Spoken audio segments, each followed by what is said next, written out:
information, visit us at www.savinowine.com. Today's wine, tomorrow. Now, there's a clear winner in the battle of the Ultimate Smoking Championships. And the undisputed champion is eCigShop.com. It's eCigShop.com. We carry Smoke Tech, Kager Tech, Aspire, and many more. And featuring our own brand of e-liquid, eCig America. Handcrafted right here in the USA. We offer military and veteran discounts. And donate to the Wounded Warrior Project. Plus, get free shipping. Details online. Your home for all your e-cig and e-liquid needs. e-cigShop.com. eCigShop.com. This is Matt Hazley, your host of Straight Talk. Come join me every Monday night at 9 p.m. Eastern Time on ARM Radio, home of the big guns. Boom.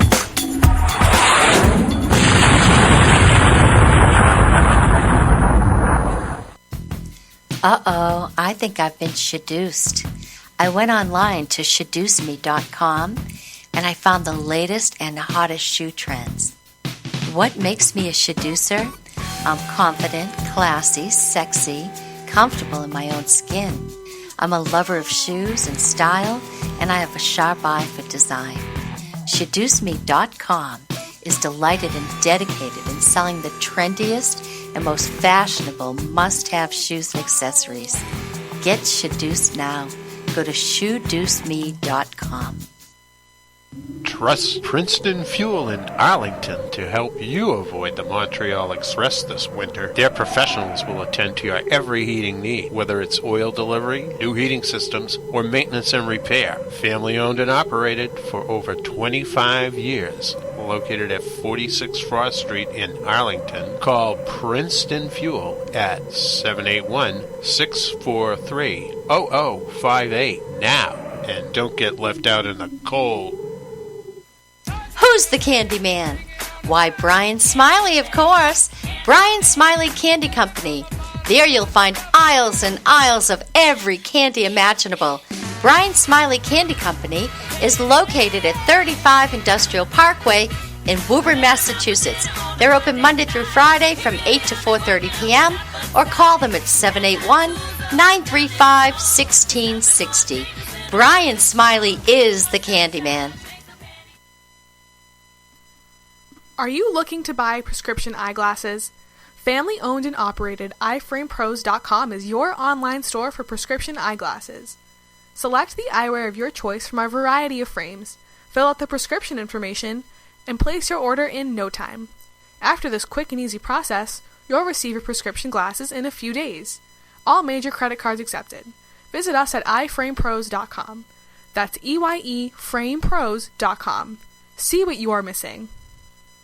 Online auctions are great money savers if you can actually win them. Well, that's what BetThisBid.com is changing. Click your media player now to check out BetThisBid.com. The number of bidders is limited, and every auction has two winners, either a random or second highest bid winner. Get the hottest electronics, jewelry, and lots more, all brand new, shipped free, at prices way below retail. Check out BetThisBid.com. We're sure you'll like your odds better at BetThisBid.com.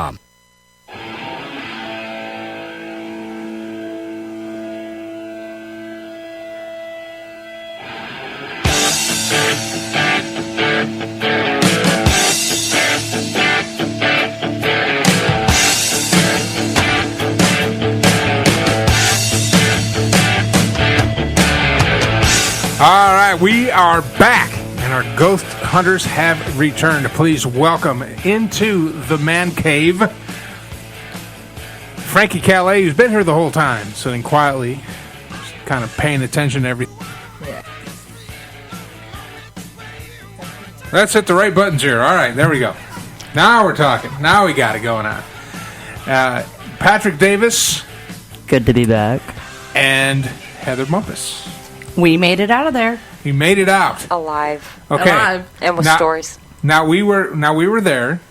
I just want everybody to know that Heather and Patrick and we were there. We were ready to go.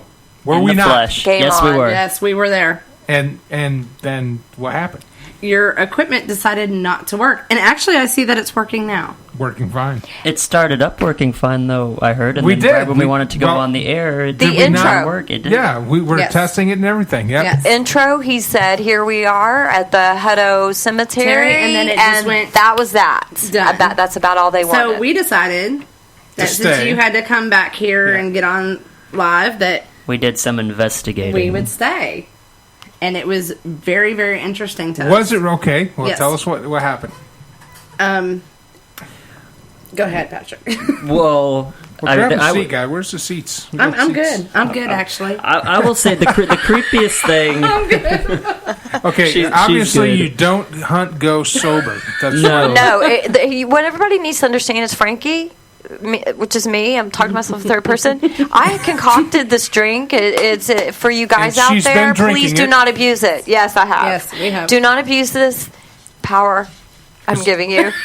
But what it is, it's coconut rum with your lady's favorite juice. We did mango. We did mango twist. Mango twist with a twist of I don't know magic. if it makes. I don't know if it makes ladies' Juice cocktail. I don't know if it Yes. makes ladies' Welch's panties disappear. mango twist. Here you go. I don't know if it makes Shout ladies' out, panties disappear, but my panties have disappeared. Oh, Lord. No, this man is huge, and I think only made him 2 or 3 Damn. drinks. Wait a minute. Oh, hey, slow I down didn't even there, girl. make him strong. He's a sexy beast. It does Yeah, not you know. taste like alcohol, and next thing you know, Yeah, you're they call going, me tripod in "Wow." school. I just Okay, want to so say, back you to know our what I'm saying? ghost hunting. Yes. Heather, you guys, go ahead, Patrick. It's like sometimes All I can right. pick my nose in the morning. I'm just telling you. What? All right, so I will say the creepiest thing that happened to me, at least. I wasn't able to get it on video. She has it on audio, so we'll get to that. But we were recording one of the tombstones, and I had my flashlight on my iPhone was pointed at the ground, so it could not have been a bird or a bug, but something went across the light. Actually blacked And blacked out. it blacked out the whole like if you were to put your hand over and across the light, which was really And wasn't really spooky. I believe that was the one where I believe that was the tombstone that the gentleman recently passed away, wasn't it? Yes, it was July of 2014. Richard Love, I believe, was And what you'll his name hear was. on the recording that I actually call him out, and that's when Patrick had his light and it blacked out. And if it was a bug, it would have, maybe there would have been like bit. an outline. Yeah. But it was just full on But if you this put was- your hand across it. And blacked it out. And I was like, I looked at him, I said, did you get recording? He goes, no. But we do have audio of us talking about it, so maybe we'll hear something. And then there was, at one point, your buddy Lance told us about around the shed. Yeah. He said just start walking past the shed towards the middle school.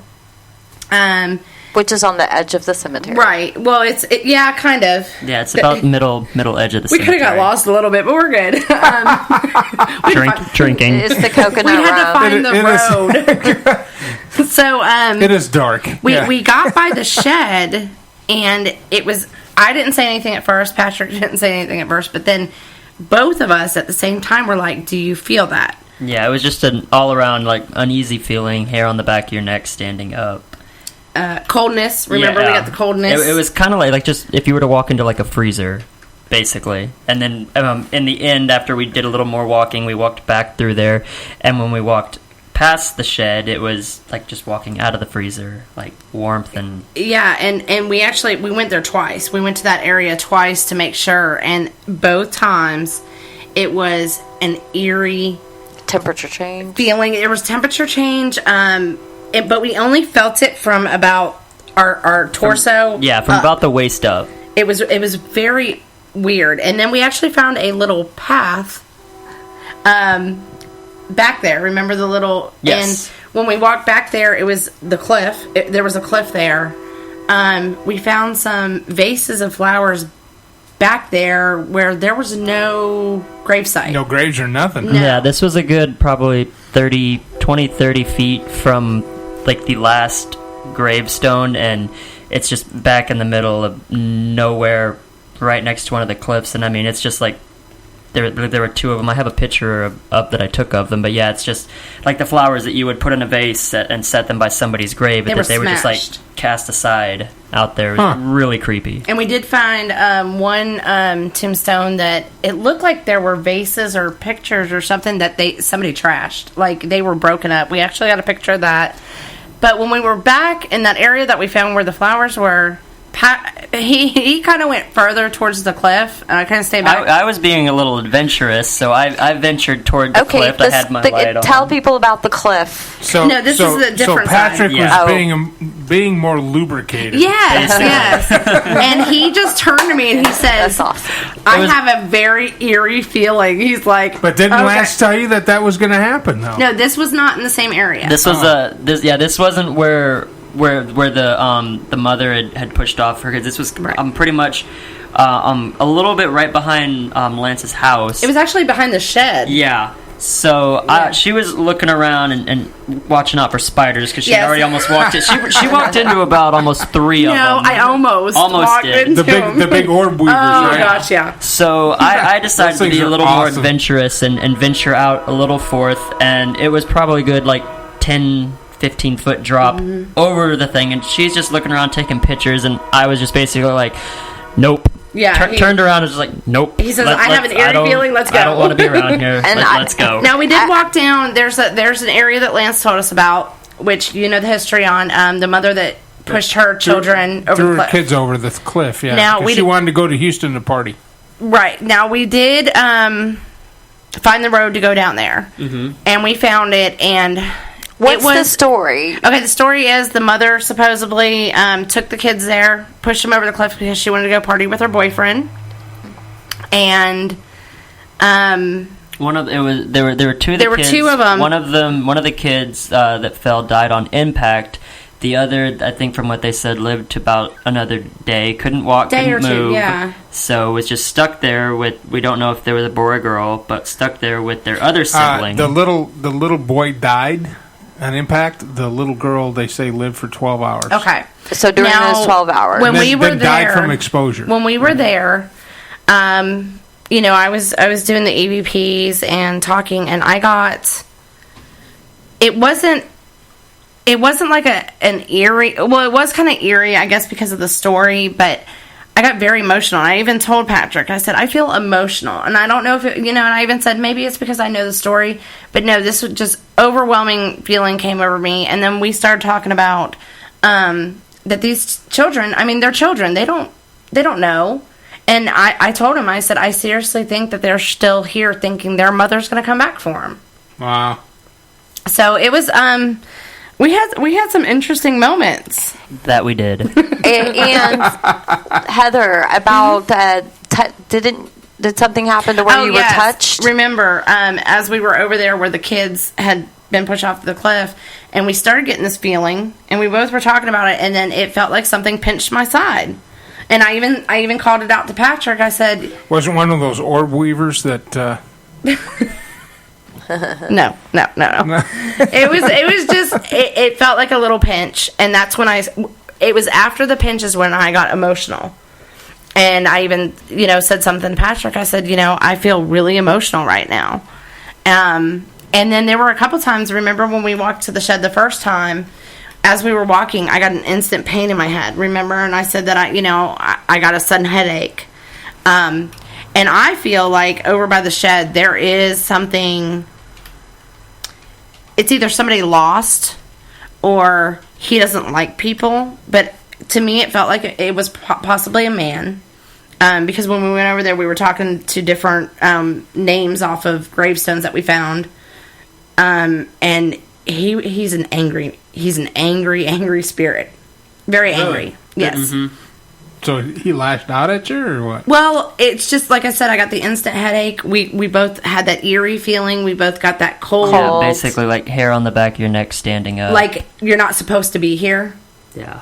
Like the fear, that fear that tells you fight or flight, get out. Yeah. Yeah, and then like I just had the feeling like something was watching us, and then there was the the one it was the statue. There was like the statue like off in the distance that was just really eerie. It ended up the Virgin It was Mary? like the Virgin Mary, but he's like, "What's that?" And we were like, "Okay, flashlights." Because I'm getting all spooked because as soon as like we walked behind the shed, it was just like someone had just like doused you with like icy water. You're drinking the cinnamon